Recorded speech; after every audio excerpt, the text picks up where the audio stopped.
तो भाई लोग ये कहानी सिकी नाम के बंदे की है जो कि हम जैसा नल्ले बेरोजगार है और उसे अभी अभी स्कूल से निकाल दिया गया है। लेकिन एक दिन एक मिस्टीरियस बंदा उसके ऊपर हमला कर देता है। उसे बचाने के चक्कर में उसके पापा शहीद हो जाते हैं और उसी वक्त हमारे बंदे को पता चलता है कि उसके रगों में डीमन ब्लड बह रहा है। तो वो फैसला करता है कि वो अपनी पावर्स पे फुल्ली कंट्रोल पाकर अपने फादर के किलर को मारेगा। तो आज से 1000 साल पहले जापान में ओनी नाम के डीमंस रहा करते थे जिन्होंने पूरे जापान में तहलका मचा कर रखा था। वो किसी को भी बेवजह मार दिया करते थे और उनका खून पी लिया करते थे। लेकिन तब एक महान वॉरियर जिसका नाम मोमो था, उसने इनके बेस के ऊपर अटैक किया और लाखों करोड़ों डीमंस को मार दिया। लेकिन ये तो बस शुरुआत थी, क्योंकि मोमो और डीमंस की वॉर मॉडर्न एज में भी जारी है। अब हमें हमारे मेन कैरेक्टर सीकी को दिखाया जाता है, जिसके कमरे को देखकर ऐसा लग रहा है कि बंदे को यार गन्स कलेक्शन का काफी ज्यादा ही शौक है। और वो यहाँ पर अपने दोस्त से बात कर रहा होता है कि अभी वो स्कूल से मार कुटाई करके आया है, जिसकी वजह से उसके स्कूल वालों ने उसे रस्टिकेट कर दिया है।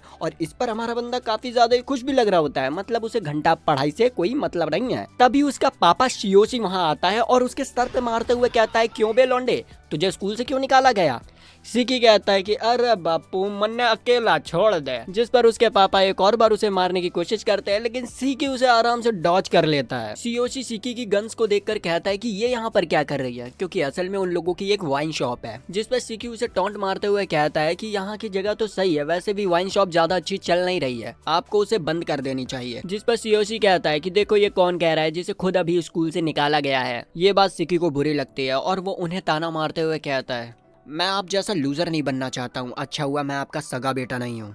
ये बात शियोशी को बुरी लग जाती है, लेकिन वो एक बिजनेस कॉल को अटेंड करने के लिए नीचे चला जाता है। थोड़ी देर बाद वो डिलीवरी के लिए घर से बाहर निकल जाता है, जिसे देखकर सिकी काफी ज्यादा ही खुश होता है कि अब 2 पल के लिए उसे आराम मिलेगा। और वो सोचने लगता है कि काश मुझे किसी अमीर इंसान ने अडॉप्ट किया होता। और फिर वो अपनी एम की प्रैक्टिस करने लग जाता है। लेकिन तभी अचानक से उसके पीछे एक खतरनाक वाला धमाका होता है। इस पॉइंट पर सिकी को समझ नहीं आ रहा था कि आखिर मेरे पीछे क्या हुआ। वो जैसे ही बालकनी में देखता है तो हर जगह धुंध था और उसी धुंध में से एक अजीब सी चीज उसकी तरफ आती है, जिसे कि वो जैसे तैसे डॉज कर लेता है। लेकिन वो चीज वापस से उसके पैरों को पकड़ती है और उसे नीचे पटक देती है। यहाँ पर हमारे बंदे को कुछ भी समझ नहीं आ रहा था कि आखिर ये क्या हो रहा है। तभी उसके सामने एक सफेद बालों वाला हट्टा कट्टा बंदा आता है, जो कि भाई उसके ऊपर अटैक करने वाला था। लेकिन तभी वहां पर सिकी के फादर गाड़ी लेकर आ जाते हैं और सिकी को बचा लेते हैं। वो सिकी से कहते हैं कि जल्दी गाड़ी में बैठ जाओ, और फिर सिकी को लेकर फुल स्पीड में वहां से भागने लग जाते हैं। ये खतरा इतना बड़ा था कि सिकी के फादर कंट्री छोड़ने के बारे में कहते हैं, जिस पर सिकी को कुछ भी समझ नहीं आता और वो उनसे कहता है कि आखिर ये सब हो क्या रहा है, मुझे बताओ। तो यहाँ पर इनके पास ज्यादा टाइम नहीं रह गया था, तो वो रिवील करते हैं कि सिकी ओनी का डिसेंडेंट है और वो जो आदमी था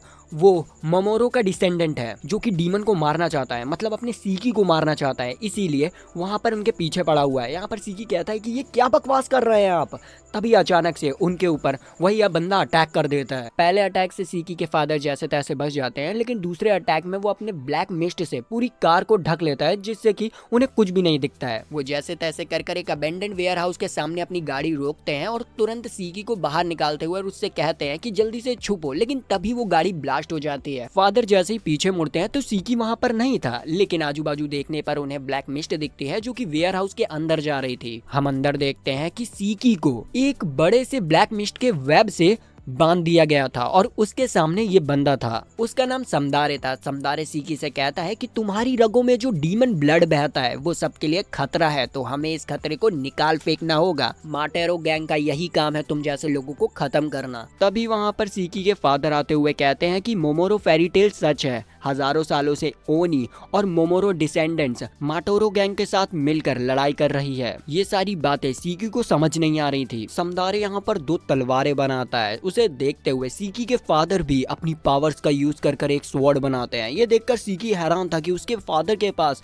समदारे जैसी ताकत कैसे है। तभी हमें पता चलता है सिकी के फादर भी मोमोरो के डिसेंडेंट हैं और पहले वो समदानी के सीनियर हुआ करते थे। यहाँ पर इन दोनों की फाइट स्टार्ट होती है। समदारे फादर से पूछता है कि आखिर वो एक ऐसे डीमन को क्यों बचा रहा है जो कि लोगों को खत्म कर सकता है, जिस पे फादर गुस्से में उसे चुप रहने के लिए कहते हैं और उसके ऊपर एक क्रिटिकल अटैक करते हैं। लेकिन समदारे उनसे कई ज्यादा ताकतवर था और उसकी स्पीड भी अच्छी थी। वो उनके अटैक को डॉज करता है और तुरंत ही फादर के ऊपर एक खतरनाक स्लाइस अटैक कर देता है, जिससे कि वो बुरी तरीके से डैमेज हो जाते हैं और नॉक डाउन हो जाते हैं। अपने फादर को खून से लथपथ देखकर सीकी काफी ज्यादा ही गुस्से में आ जाता है और समदारे को गालियां देने लग जाता है। समदारे उससे कहता है कि शांत हो जाओ, अब तुम्हारी बारी, और ये कहकर आगे बढ़ता है, लेकिन फादर उसके पैरों को पकड़ लेते हैं और कहते हैं कि तुम उसे नहीं मार सकते हो। जिस पर समदारे उससे कहता है कि तुम इस डीमन को बचाना क्यों चाहते हो। फादर कहते हैं कि मुझे अपने बेटे को बचाने के लिए कोई रीजन की जरूरत नहीं है। उतने में ही समदारे एक स्वॉर्ड बनाता है और उन्हें खत्म कर देता है। ये देखकर सीकी का गुस्सा काफी ज्यादा ही हाई लेवल पे पहुंच जाता है और उसके अंदर की जो डेमोनिक पावर थी वो उसके ऊपर हावी होने लग जाती है और वो कसम खाता है कि जिसने उसके फादर को हर्ट करने की कोशिश की है वो उसको जिंदा नहीं छोड़ेगा। उसके सर से डेमोनिक सींग निकलने लगते हैं और वो चिल्लाते हुए कहता है कि अब तुम मरने वाले हो। जैसे ही समदारे उधर देखता है तो वो वहाँ पर नहीं था। अचानक से समदारे के चेहरे के पास ब्लड से बनी हुई गन्स पॉप अप होती हैं। समदारे अपनी तेज रिफ्लेक्सेस का यूज कर उन सारी बुलेट से बचता है, लेकिन इतने में ही सीकी अपनी पोजीशन वहाँ से चेंज कर देता है। अब समदारे कंफ्यूज था कि भाई सीकी गया तो गया कहाँ। तभी उसे अपने सामने छत से बहुत सारा खून टपकते हुए दिखता है और सही में भाई सीकी ऊपर बैटमैन की तरह बैठा हुआ था। वो तुरंत ही नीचे आता है और गुस्से में समदारे के ऊपर अटैक करना स्टार्ट कर देता है। यहाँ पर समदारे समझ चुका था कि सीकी अपने डेमोनिक फॉर्म में आ चुका है और वो आउट ऑफ कंट्रोल हो चुका है, लेकिन समदारे जैसे तैसे कर सीकी के एक हाथ को काट देता है। सीकी तुरंत ही पीछे होता है और अपने हाथ को तुरंत रिजनरेट करता है, भाई समझ रहे हो, और वापस से अपने ब्लड से बहुत सारी गन्स बनाता है। और इस समय भाई ये बंदा कारने जैसा लग रहा था। वो समदारे के ऊपर बहुत सारी बुलेट से अटैक करता है। समदारे उसके हर एक अटैक को ब्लॉक भी कर रहा होता है, लेकिन अचानक से एक बहुत बड़ी मिसाइल समदारे के ऊपर आ जाती है, लेकिन वो उसे अपनी रिफ्लेक्सेस की मदद से डॉज करने में कामयाब हो जाता है। लेकिन इस पॉइंट पर समदारे के पसीने छूट चुके थे, लेकिन फिर भी वो सीके के ऊपर अपनी तलवार फेंक देता है ताकि वो उसकी गर्दन काट सके, लेकिन सीकी के ऊपर ये काम ही नहीं करता है। सीकी तुरंत स्पीड से उसकी तरफ आता है और उसके मुंह पर जोरदार लात मारता है। समदारे सामने वाली दीवार में जाकर टकरा जाता है। सीकी तुरंत उसके पास आता है और उसके चेहरे पर पैर रखकर सारा भाई बुलेट उलेट सारी एक ही बार में झोंक देता है, लेकिन फिर भी समदारे के अंदर पोटेंशियल तो था। इतनी बुलेट झेलने के बाद भी बंदा दो पैरों पे खड़ा था, भले ही उसका आधा फेस उड़ चुका हो। लेकिन हमारा सीकी अभी भी नहीं रुका था। वो उसकी तरफ आगे बढ़ रहा था मारने के लिए, लेकिन अचानक से उसकी बॉडी कमजोर पड़ जाती है और वो वहीं पर कोलैब कर जाता है और उसका डेमोनिक फॉर्म चला जाता है। वो अपने हाथों को खून से लथपथ देखकर काफी ज्यादा ही हैरान था। समुद्र उसे बताता है कि ये तुम्हारी अल्टीमेट ओनी फॉर्म थी जो कि तुमने रेंज में एक्टिवेट कर ली, और ये कहते हुए वो अपनी बची कुची पावर से वापस से एक स्वॉर्ड बनाता है और हमारे बंदे को मारने के लिए आगे बढ़ता है। लेकिन बीच में सीकी के फादर आ जाते हैं। अपने आप को सेक्रीफाइस कर वो अपने बेटे को बचाते हैं। समदारे गुस्से में कहता है कि तुमने इसका इतना खतरनाक डेमोनिक फॉर्म देखा, उसके बावजूद भी तुम इसे बचा रहे हो। फादर स्माइल करते हैं और सीकी के बचपने को याद करते हैं जब उसने पहली बार उन्हें फादर कहा था, और फिर वो हंसते हुए कहते हैं क्योंकि ये मेरा बेटा है। ये सुनकर सीकी भी सहम जाता है। तभी बाहर इतने बड़े एक्सप्लोजन की आवाज सुनकर वहाँ पर बहुत सारे लोग इकट्ठा हो जाते हैं और फायर डिपार्टमेंट के लोगों को बुला लेते हैं। इतने सारे लोगों को देखकर समदारे वहाँ से भागना ही सही समझता है और वहाँ से निकल जाता है, लेकिन सीकी अपने फादर को अपने हाथों में पकड़े होता है और वो तुरंत एम्बुलेंस को बुलाने की कोशिश करता है, लेकिन उसके फादर समझ चुके थे कि अब ये उनका अंत है। तो वो उसे रोकते हैं और उससे कहते हैं कि मैंने तुम्हें ये सब इसलिए नहीं बताया ताकि तुम अपने आप को सबसे अलग ना समझो। बेटे, अब तुम्हें इतना ताकतवर बनना है कि तुम इन सबको हरा सको और फ्रीली लाइफ जी सको। इस पर सीकी चिल्लाता है और कहता है कि बूढ़े आदमी चुप हो जा, अभी तुम ठीक नहीं हो, जब ठीक हो जाओगे तब तुम्हें जो कहना है कह लेना, लेकिन अब चलो। और ये कहकर वो उन्हें उठाकर ले जाने लगता है, लेकिन सीकी के फादर यहाँ पर अपनी आखिरी सांस लेते हैं और जमीन पर गिर जाते हैं। ये देखकर सीकी काफी ज्यादा ही हैरान हो जाता है और रोते हुए उन्हें जगाने की कोशिश करता है। तभी उसके सामने स्केट शूज पहने हुए एक बंदा आता है जो कि आते के साथ ही साथ उसके गर्दन पे मारकर उसे बेहोश कर देता है और उसको एक ऐसी जगह ले जाता है जहाँ पर उसके जैसे ओनी स्ट्रॉन्ग बनते हैं। सीकी यहाँ पर सपना देखता है जहाँ पर वो खेल रहा था और उसके डैड उसके पास आते हैं, लेकिन अचानक से एक इतना अच्छा सपना डरावने सच में बदल जाता है जहाँ पर उसे समदारे दिखता है और वो अचानक से उड़ जाता है। उसे कुर्सी में बांध कर रखा हुआ था और उसी के पास वही बंदा जिसका नाम नाटू था, वो अपने अम्ब्रेला की मदद से वन हैंड पुशअप कर रहा था। वो सीकी को होश में देखकर अपने पैरों पे खड़ा होता है और उसके सामने आकर अपने हॉर्न्स को एक्टिवेट करता है, जिससे हमें पता चलता है कि ये बंदा भी यार एक ओनी है। सीकी अपने ही जैसे एक को देखकर काफी ज्यादा ही कंफ्यूज था। वो बंदा उसे बताता है कि तुम्हारे फादर को सही जगह पर स्टोर कर दिया गया है और तुम्हें यहाँ पर रिट्रीवल के लिए लाया गया है। ये कहकर वो तुरंत ही व्हाइट बोर्ड को लेकर उसके सामने आता है और उसे सब कुछ समझाने लग जाता है माटेरो गैंग के बारे में। वो उसे ये बताता है कि माटेरो गैंग ओनीस को खत्म करते हैं। इसी के रिस्पॉन्स में हम लोगों ने भी एक एजेंसी बनाई है जो कि तुम जैसे नए ओनीस को ढूंढते हैं और उन्हें रेवोल्यूट करके देखते हैं कि क्या वो इस एजेंसी में शामिल हो सकते हैं। ये सब बताने के बाद वो सीकी के मुंह से पट्टी हटाता है। पट्टी हटाते ही सीकी उसे गालियां देने लग जाता है और कहता है कि मेरे फादर कहाँ है और तुमने उनकी बॉडी के साथ क्या किया। नाटो से इतनी बदतमीजी से बात करने की वजह से नाटो सीकी का एक पॉइंट काट लेता है, जिस पर सीकी और ज्यादा ही गुस्से में आ जाता है और चिल्लाने लगता है, जिस पर नाटो वापस से उसके पॉइंट काट लेता है और कहता है कि मुझे तुमसे यही उम्मीद थी, अगर तुम ऐसे ही चिल्लाते रहे तो मैं तुम्हें यहाँ से निकाल फेंकूंगा। सीकी को अपने फादर के बारे में जानना था। वो जैसे तैसे कर अपने गुस्से को कंट्रोल में करता है और वो भी अच्छे से नहीं कर पा रहा होता है। नाटो उसके गंदे से चेहरे को देखकर कहता है कि चलो टेस्ट स्टार्ट करते हैं और वो अपनी टाई उतारकर डायरेक्ट सीकी के गर्दन को दबाने लग जाता है। सीकी उसे छुड़ाने की कोशिश करता है लेकिन भाई वो बुरी तरीके से चोक हो रखा था। नाटो कहता है कि उन्हीं की असली पावर तभी आती है जब वो डू या डाई की सिचुएशन में होते हैं। यहाँ पर हमारे बंदे के नाक मुंह पता नहीं कहाँ से खून निकल रहा था और वो अनकॉन्शियस हो जाता है। ये चीज देखकर नाटो काफी डिसअपॉइंट होता है कि इसके पास कोई पावर ही नहीं है, बेकार है। लेकिन अचानक से वो जो खून उसकी बॉडी से बह रहा था वो स्पाइक्स में बदल जाता है और नाटो के ऊपर अटैक कर देता है। नाटो जैसे तैसे कर उससे बचता है लेकिन अचानक से उसके सामने एक और गन आ जाती है और हमारा बंदा अपने बजर्क मोड में पहुंच चुका था। वो नाटो के ऊपर अपनी ब्लड बुलेट से अटैक कर देता है और तुरंत पीछे हटता है। उसे यहाँ पर लग रहा था कि नाटो का खेल खत्म, लेकिन जैसे ही धुंध हटती है तो पता चलता है कि नाटो ने भी अपनी पावर्स का यूज किया और उसकी हर एक बुलेट को नलिफाई कर दिया और वो यहाँ पर सीकी की पावर्स को देखकर उसके 2 पॉइंट्स और काट देता है कि सही में तुम बेकार हो, सही में तुम बेकार हो, तुम्हें तो अपनी ओनी पावर्स भी यूज करनी नहीं आती। जिस पर हमारा बंदा और गुस्से में और नाटो के ऊपर डायरेक्ट अटैक कर देता है, लेकिन तभी उसकी आंखें खुलती हैं और वो अपने वापस से ह्यूमन फॉर्म में आ जाता है जहां पर नाटो ने उसे नॉकडाउन कर दिया था। वो अपने लाल हाथों को देखकर पहचान जाता है कि वो अपने बजर्क मोड में चला गया था। नाटो जो उसके ऊपर बैठा था वो कहता है कि ये तो नॉर्मल है, जब कोई ओनी अपने बजर्क मोड में जाता है तो उसकी मेमोरी ब्लैंक हो जाती है और उसे कुछ भी याद नहीं रहता। सीकी गुस्से में कहने लगता है कि अपनी बकवास बंद करो। नाटो कहने लगता है कि ठीक है, अब कोई फर्क नहीं पड़ता, तुम इस टेस्ट में फेल हो चुके हो, इसीलिए तुम्हें ओनी एजेंसी से बाहर निकाला जाता है। ये सुनकर सीकी थोड़ा हैरान हो जाता है और कहता है कि अरे ऐसा नहीं हो सकता, मुझे अभी स्ट्रांग बनना है। वो ये तो समझ चुका था कि नाटो काफी ज्यादा ही ताकतवर है और अगर वो उसके साथ रहेगा तो वो भी ताकतवर बन जाएगा। तो वो यहाँ पर अपने ईगो को सारे कोने में साइड करता है और नाटो के सामने गिड़गिड़ाने लगता है कि प्लीज मुझे इस एजेंसी में रख लो, मुझे ताकतवर बनना है ताकि मैं अपने फादर की मौत का बदला ले सकूं। लेकिन नाटो उसे रिजेक्ट कर देता है, ये कहते हुए कि वो बेकार है, वो लड़ते समय अपनी दिमाग का यूज नहीं करता और ऐसे लोगों की यहाँ पर कोई जगह नहीं। उसकी ये सारे बातें सुनकर हमारे बंदे को काफी ज्यादा गुस्सा आ रहा था, लेकिन वो जैसे तैसे करके अपने गुस्से को कंट्रोल करता है। नाटो कहता है कि अब तुम्हें भी खत्म करने का समय आ गया है। वो अपनी स्पेशल रिंग से अपने अंगूठे को काटता है जिससे कि ब्लड निकलता है और उसकी मदद से वो एक ब्लड का अम्ब्रेला बना लेता है, जिसे देखकर सीकी को एक आइडिया आता है कि उसे लड़ते समय अपने ब्रेन का यूज कैसे करना है और वो पीछे की तरफ भागने लग जाता है। फिर वो अपने हाथों को जमीन पर तेजी से रगड़ने लगता है ताकि उसमें से ब्लड आ सके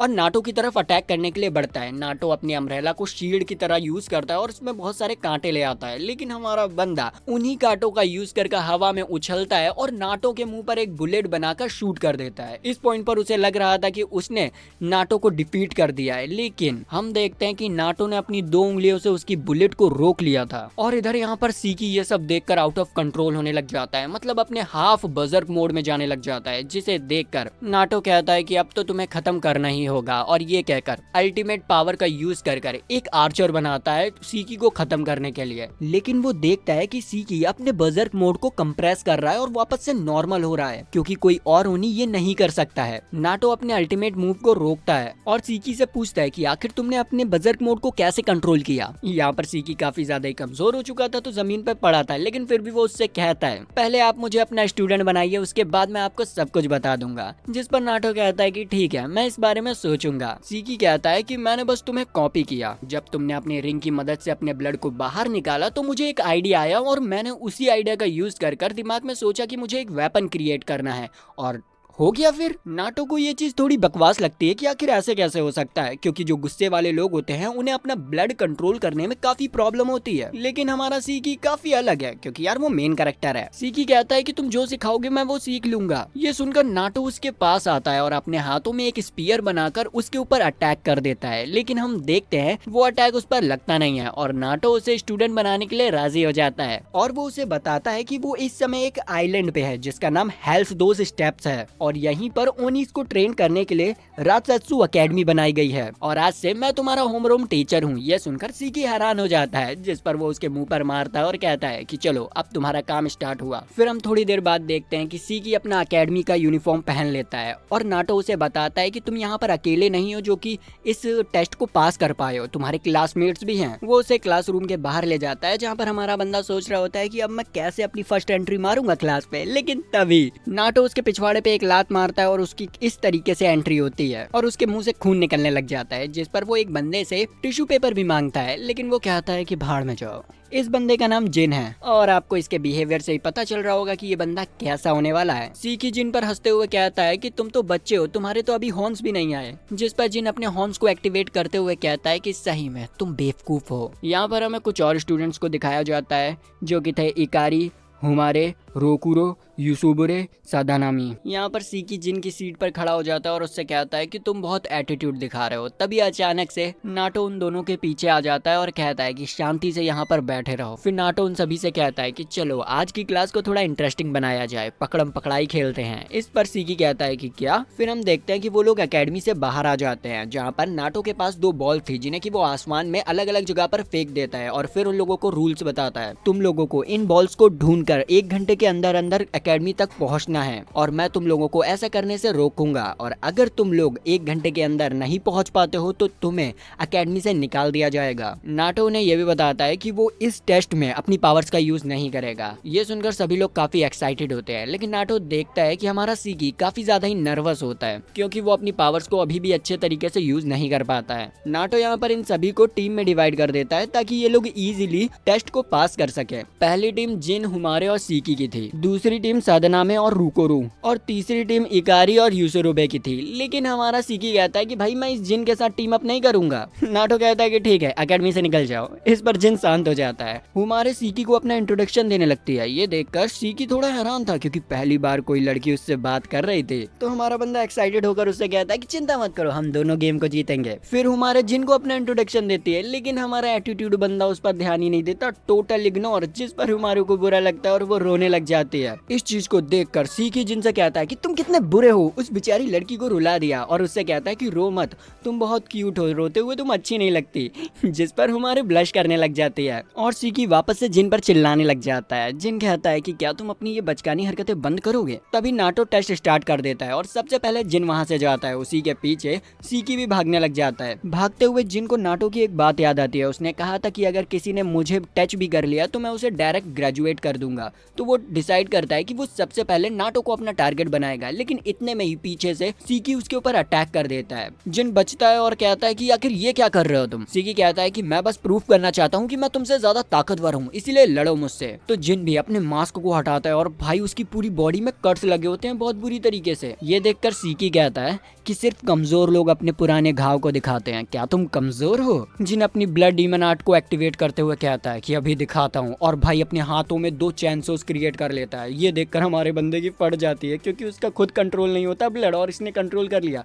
वो अपने ब्लड आर्ट का यूज करने की कोशिश करता है, लेकिन भाई गन बनती ही नहीं है। वो कहता है भाई कैसे हुआ था पहले, मुझसे नहीं हो रहा। अब उसके पास भैया एक डंडा ही था तो वो डंडे से ट्राई करता है, लेकिन जिन अपने एक स्लाइस से ही उसके डंडे और पीछे जितने भी पेड़ थे उन्हें खत्म कर देता है। और यहीं पर हमारे बंदे की सिट्टी पिट्टी गुल हो जाती है कि वो समझ जाता है जिन उससे ज्यादा ताकतवर है। इधर हम हुमारी को देखते हैं जो कि इन दोनों को ही ढूंढ रही होती है। तभी उसे धमाके की आवाज सुनाई देती है और वो डर जाती है। वो यहाँ पर कहती है कि मुझे यहाँ पर होना ही नहीं चाहिए था, लेकिन तभी उसे सीकी की बात याद आती है कि वो काफी ज्यादा ही क्यूट है। तो वो वापस से मोटिवेट हो जाती है और उन दोनों को को वापस से ढूंढने के लिए निकल जाते हैं। हम देखते हैं कि उसके ठीक पीछे वही सिल्वर बॉल थी। इधर ये दोनों आपस में लड़ रहे होते हैं। सीकी उसके हर एक अटैक को डॉज कर रहा था या कहें कि पिट रहा था। जिन सीकी को एक लात मारकर जमीन पर गिरा देता है और वहां से जाने लग जाता है, लेकिन सीकी वापस से उठता है, जिस पर जिन उसके ऊपर अपने चैनसो से अटैक कर देता है, जिसके सामने हुमारी आ जाती है। सीकी जैसे तैसे कर हुमारी को उस अटैक से बचाता है, लेकिन इसमें उसके हाथ में कट लग जाता है, पर वो इस पर ज्यादा ध्यान नहीं देता और जिन से कहता है कि क्या तुम्हें दिखाई नहीं देता, अब तुम इससे माफी मांगो। इतने ही में हम हुमारी को देखते हैं जो कि भाई आउट ऑफ कंट्रोल होने लगती है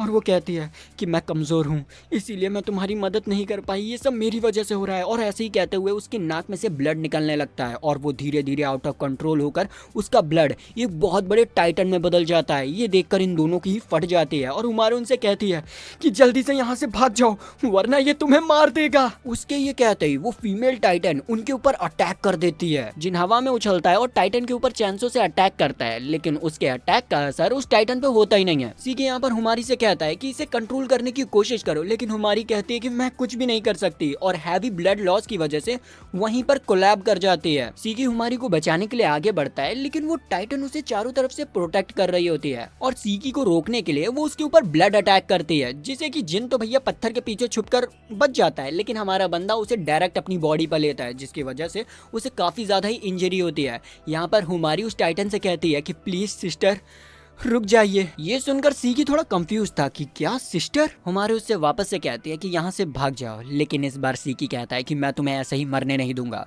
मैं अपने सामने वापस से किसी को नहीं मरने दूंगा। इतने में ही टाइटन बहुत तेजी से रॉर करती है, जिसकी आवाज बाकी सारे स्टूडेंट भी सुन पा रहे होते हैं और यहाँ पर नाटो भी देख रहा होता है ये सब कुछ, लेकिन वो अभी जिन और सीकी पे इन सब चीजों को छोड़ देता है कि देखते हैं ये कैसे हैंडल करते हैं। सीकी यहाँ पर अपने हाथों को घिसकर ब्लड आर्ट यूज करने की कोशिश करता है, लेकिन उसकी आर्ट एक्टिवेट ही नहीं होती है। इतने में ही टाइटन जमीन से एक बहुत बड़ा पत्थर उठाकर सीकी के ऊपर फेंक देते हैं, जिससे कि सीकी दूर जाके गिरता है। यहाँ पर सीकी अपने आप को इतना ज्यादा कमजोर महसूस कर रहा था कि वो वहां पर फ्रस्ट्रेशन से रोने लग जाता है और कहता है कि आखिर मैं इतना कमजोर क्यों हूँ। इतने में ही जिन आता है बैटल में और उससे कहता है कि अगर तुम्हें ऐसे ही बच्चों की तरह रोना है तो कोने में बैठ जाओ, अब मैं इसे संभालता हूँ। और फिर रेन आता है अपने रैम्पेज पर अपने दोनों हाथों में डिफरेंट तरीके के चैनसोस बनाकर। ये देखकर नाटो काफी ज्यादा इंप्रेस हो जाता है उससे और यहाँ पर वो बताने लगता है कि ओनी ब्लड इमेजिनेशन से काम करती है, जैसी आपकी इमेजिनेशन होगी वैसे ही आपका ब्लड मैनिपुलेशन भी होगा। उसी समय जिन भी टाइटन के नेक के ऊपर अटैक करने की कोशिश करता है, लेकिन टाइटन अपने हाथ को सेक्रीफाइस कर अपने नेक को बचा लेती है। वहीं पर हमारा बंदा अपने हाथ से कह रहा होता है कि यार कुछ तो बन जा, इंसान बन जा या चैनसो बन जा, लेकिन तभी उसे रियलाइज होता है कि जिन चैनसोस बना सकता है क्योंकि वो उसे पसंद है। वहीं पर हामुरा अपनी बहन को बनाती है ताकि वो उसे प्रोटेक्ट कर सके, तो मैं भी वो चीज बना सकता हूँ जो मुझे पसंद है, जैसे कि गन। तो वो फाइनली एक ग्रेनेड लॉन्चर को इमेजिन करता है और उसके ब्लड से ग्रेनेड लॉन्चर बन जाता है। ये देखकर नाटो इंप्रेस हो जाता है कि आखिरकार इसे समझ आ गया क्या करना है। इधर हम देखते हैं कि जिन को बहुत ज्यादा ही प्रॉब्लम हो रही होती है उस टाइटन से लड़ते दौरान। टाइटन यहाँ पर एक जोरदार रॉर करती है, जिससे कि जिन के कान के पर्दे फट जाते हैं और उसे लगने लगता है कि अब वो मरने वाला है। ये देखकर नाटो भी रेडी हो जाता है फाइट के लिए, लेकिन तभी वो सीकी को देखता है जो कि अपने ग्रेनेड लॉन्चर के साथ बैटल में उतर चुका था। टाइटन उसके ऊपर अटैक करती है, लेकिन हमारा बंदा उससे बचता है और उसके ऊपर एक जोरदार ग्रेनेड अटैक कर देता है, जिससे कि भाई वो टाइटन के चिथड़े उड़ जाते हैं और भाई वहां पर बारिश होने लग जाती है। ये देखकर जिन हैरान था कि यार इसके अंदर इतनी ताकत कैसे आई। सीकी यहाँ पर ह्यूमेरा के पास जाने की कोशिश करता है कि भाई देखने के लिए कि वो ठीक है कि नहीं, लेकिन वो इतना ज्यादा कमजोर हो चुका था कि वो वहीं पर गिर पड़ता है। नाटो आकर उसे बताता है कि उसने इतना ज्यादा ब्लड यूज कर लिया है कि उसकी बॉडी कमजोर हो चुकी है, लेकिन हमारा बंदा मानने वाला कहाँ था। वो जैसे तैसे करके हिम्मत करता है और उड़ जाता है और कहता है मैं ठीक हूँ, लेकिन 5 सेकंड में ही वो वापस से जमीन पर गिर जाता है। नाटो उसे देखकर कहता है कि तुम्हारा कुछ नहीं हो सकता है, लेकिन सीकी उससे कहता है कि जल्दी से आप ह्यूमेरा को देखिए, वो काफी ज्यादा ही कमजोर है, उसे ट्रीटमेंट की जरूरत है। नाटो ये देखकर काफी ज्यादा ही इंप्रेस हो जाता है कि सीकी जो खुद बहुत ज्यादा ही कमजोर हो चुका है, वो अपने बारे में ना सोचकर किसी और के बारे में सोच रहा है। तभी अचानक से जिन उसके ऊपर एक सरप्राइज अटैक करता है, लेकिन नाटो अपने रिफ्लेक्सेस की मदद से उसे वापस से पीछे पुश कर देता है। जिन कहता है कि तुम्हें इन बेकार लोगों के बारे में नहीं सोचना चाहिए। नाटो कहता है कि अगर उसे सही समय पर ट्रीटमेंट नहीं मिला तो वो मर जाएगी। जिन कहता है कि मुझे इससे फर्क नहीं पड़ता, मुझे बस तुम्हें मारकर ग्रेजुएट होना है। जिस पर नाटो कहता है कि ठीक है, ट्राई कर लो। ये सुनते ही जिन उसके ऊपर अटैक करना स्टार्ट कर देता है। अब भैया नाटो तो अपनी पावर्स का यूज कर नहीं सकता था, लेकिन उसकी जो छतरी थी वो मल्टीपल वेपन में कन्वर्ट हो सकती थी। वो एक शील्ड बनाकर जिन के हर एक अटैक से बच रहा था और वहां पर बहुत सारा स्मोक फैला देता है, जिससे कि जिन को सब कुछ दिखना बंद हो जाता है। यहाँ पर जिन सोच रहा था कि भाई नाटो गया कहाँ, तभी नाटो अपनी भाई छतरी गन से उसके ऊपर रबड़ की बुलेट से अटैक करता है, जिससे कि भाई उसे डैमेज भी होगा लेकिन वो मरेगा नहीं। जिन उनसे बचने के लिए एक पेड़ के पीछे छुप जाता है और सोचने लगता है कि अब वो क्या करे। नाटो को लग रहा था कि जिन सिर्फ क्लोज अटैक कर सकता है, लेकिन जिन अचानक से पेड़ से निकलता है और नाटो की तरफ कुछ ब्लेड फेंक कर मारता है, जिससे बचने के लिए नाटो हवा में उछलता है। जिन अचानक से उसके पीछे आ जाता है अटैक करने के लिए, लेकिन नाटो बचने के लिए एक स्मोक बॉम्ब फेंक देता है और वापस से हर जगह स्मोक हो जाता है। जिनको लग रहा था कि नाटो वापस से उसके ऊपर शूट करेगा, लेकिन इस बार नाटो जिन को एक जोरदार पंच मारता है, जिससे कि जिन वहीं पर ढेर हो जाता है। वो उठने की कोशिश करता है लेकिन वो उठ नहीं पा रहा होता है। नाटो अपनी अम्ब्रेला की मदद से उसे एक ही जगह पर रोक लेता है। अगर तुम इतने कमजोर रहोगे तो अपने फादर को कैसे मार पाओगे? ये सुनकर जिन हैरान होता है और उससे पूछता है कि आखिर तुम्हें मेरे फादर के बारे में कैसे मालूम? नाटो बताता है कि मैंने तुम्हारी फाइल्स पढ़ी थी और मुझे पता चला कि तुम्हारे फादर भी एक मोमोटारो हैं। ये सुनकर सीकी हैरान हो जाता है कि इन दोनों की बैक स्टोरी एक जैसी है, लेकिन यहाँ पर एक ट्विस्ट था। जिनके जो फादर थे वो जिनके ऊपर एक्सपेरिमेंट किया करते थे, जिस वजह से उसकी बॉडी में इतने सारे स्कार्स हैं और उन्होंने ही जिन की पूरी फैमिली को मार दिया था, जिस वजह से जिन अपने फादर से बदला लेना चाहता है उन्हें मारकर। यही सब याद कर जिन अपने रेंज मोड में आ जाता है और नाटो की छतरी से भी छूट जाता है उसके ऊपर अटैक करने के लिए, लेकिन नाटो उसके सर को पकड़कर जमीन पर मार देता है। अगर तुम ऐसे ही गुस्से में रहे तो तुम एक दिन मारे जाओगे और अपने ड्रीम को कभी पूरा नहीं कर पाओगे। अगर तुम अपने फादर को मारना चाहते हो तो ताकतवर बनो और अपने गुस्से को कंट्रोल में करो। ये सुनते ही जिन वहीं पर आराम से लेट जाता है। फिर हम देखते हैं नाटो एकेडमी में फोन कर एक डॉक्टर को भेजने के लिए कहता है ताकि वो हुमारे का जल्द से जल्द ट्रीटमेंट स्टार्ट कर सके। यहाँ पर हम देखते हैं कि नाटो ने जिन को पेड़ से बांध दिया था और उसे लग रहा था कि अब भाई गेम ओवर हो चुका है, लेकिन हमारा सीकी उठता है और कहता है कि अभी कुछ भी खत्म नहीं हुआ है, मैं अभी भी बाकी हूँ। ये देखकर नाटो अपने पास से 2 सिल्वर बॉल में से एक बॉल निकालता है और कहता है कि तुम्हारे पास सिर्फ 6 मिनट बचे हुए हैं स्कूल पहुँचने के लिए, या तो तुम मुझसे ये बॉल को ले लो या तो दूसरी बॉल को ढूंढ के निकल जाओ यहाँ पर। ये सुनकर सीकी तुरंत भागता है दूसरी बॉल लेने के लिए, क्योंकि उसे पता थी कि वो नाटो से अभी फाइट तो कर नहीं पाएगा। तो नाटो भी भाई उसका पीछा करने लगता है। इधर दूसरी तरफ हम जिन को देखते हैं जो कि पेड़ पर बंधा होता है और वहीं पर बैठा होता है। तभी बगल से सीकी उसके पास आ जाता है और उससे कहता है कि अब तुम्हें मेरी मदद करनी होगी। ये सुनकर जिन काफी ज्यादा ही हैरान हो जाता है और बिना आगे कुछ सुने उससे मना कर देता है कि भाई मैं तुम जैसे बेवकूफों की मदद नहीं करता। जिस पर सीकी को गुस्सा आता है, लेकिन वो गुस्से को कंट्रोल करते हुए कहता है कि अगर तुम ऐसे ही ईगो में रहे तो तुम फेल हो जाओगे और अपने गोल को कभी भी अचीव नहीं कर पाओगे। इसीलिए अपने ईगो को साइड में रखो और इस वक्त मेरे साथ में मिलकर नाटो से उस बॉल को छीन लो। इस पर जिन पूछता है कि आखिर वो उसकी मदद क्यों कर रहा है, जिस पर सीकी कहता है क्योंकि हम दोनों की स्टोरी एक जैसी है, मेरे फादर भी मोमोटारो थे। और वो यहाँ पर वो थोड़ा उसे ज्ञान पेलने लग जाता है। इधर दूसरी तरफ हम नाटो को देखते हैं जो कि सीकी को ढूंढ रहा होता है कि भाई इतनी जल्दी ये बंदा कहाँ गायब हो गया। तभी उसे सीकी भागते हुए दिख जाता है, तो वो तुरंत ही सीकी के सामने आ जाता है और उससे कहता है कि तुम्हारा ऐसे भागना बेकार है। तभी अचानक से पीछे से जिन आ जाता है और उसके ऊपर अटैक कर देता है, लेकिन नाटो उसके अटैक से बच जाता है। लेकिन हकीकत में जिन का ये प्लान था ही नहीं। उसके एक हाथ में रस्सी थी जो कि पत्थर से बंधी हुई थी, वो उसकी तरफ फेंकता है जो कि जिन को चारों तरफ से बांध लेती है और दूसरा हिस्सा सीकी पकड़ लेता है और वो दोनों ही नाटो को ट्रैप कर लेते हैं। इस चीज से नाटो इंप्रेस होता है कि भाई ये दोनों एक साथ काम कर रहे हैं। जिन नाटो के ऊपर ब्लड ब्लेड से अटैक करता है, जिससे बचने के चक्कर में नाटो का बैलेंस बिगड़ जाता है और इसी चीज का फायदा उठाते हुए सीकी नाटो के हाथों से सिल्वर बॉल लेने की कोशिश करता है, लेकिन हाथ फिसल जाता है और वो बॉल नीचे गिर जाती है। अब अगर वो बॉल को लेने गया तो नाटो छूट जाएगा और इन दोनों का वापस से गेम ओवर हो जाएगा। इसीलिए हमारा सीकी मूव नहीं कर सकता था। नाटो यहाँ पर ये देखकर सोचता है कि अब देखते हैं क्या होता है। अगर सीकी ने बॉल उठाई तो जिन उसे छोड़ देगा और सीकी के पीछे भागने लग जाएगा, लेकिन यहाँ पर अलग ही सिस्टम होता है। भाई सीकी एक्साइटेड होते हुए जिन से कहता है कि जल्दी से इस बॉल को उठाओ और यहाँ से भागो।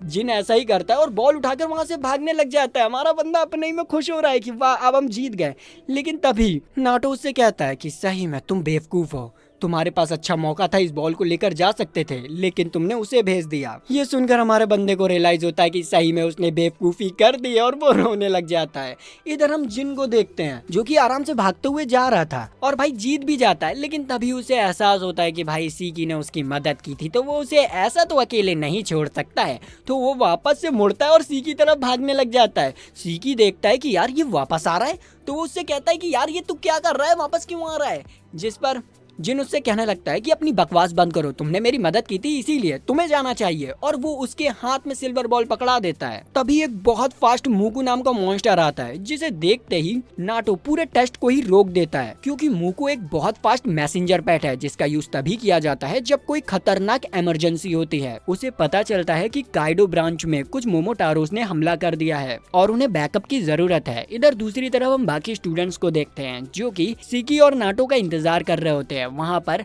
नाटो आ जाता है और उन लोगों को सिचुएशन के बारे में बता देता है और कहता है कि अब हम लोगों को ही चलना पड़ेगा वहाँ पर बैकअप के लिए। तो यहीं पर पार्ट 1 खत्म होता है। तो अगर आपको वीडियो अच्छी लगी, लाइक सब्सक्राइब घंटा दबाएं, हमारी फैमिली में आ जाएं। तो मिलते हैं नेक्स्ट वीडियो में, तब तक के लिए बाय बाय।